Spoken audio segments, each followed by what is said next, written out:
picture women as fish, living in their emotions basically 24/7.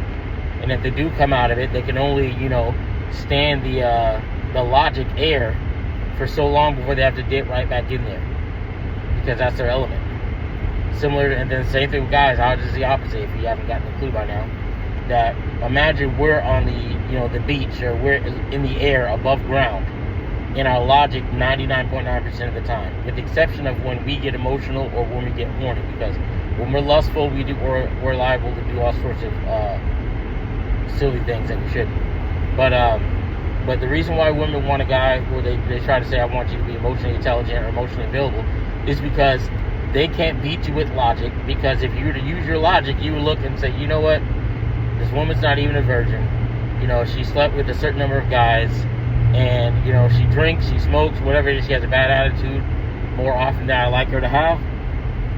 Let me just have sex with her and do nothing else.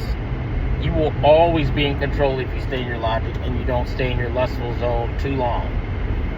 And that's what women hate. And the guys that do that are the ones that women go on the internet and complain about. Be like, oh, guys, they don't have any emotion, or they don't want to blah, blah, blah, and, wasting my time, no emotional intelligence. What they're really saying is, like, I'm trying to get a human being who breathes air to come into under the water and be a fish. Because once he's in there, he's in my territory. I can drown him. I can bring him back up to the surface, bring him back down to the water. I can swim circles around him. I can, and if you're a shark, then you can easily eat him, versus when he's on the boat or on the beach.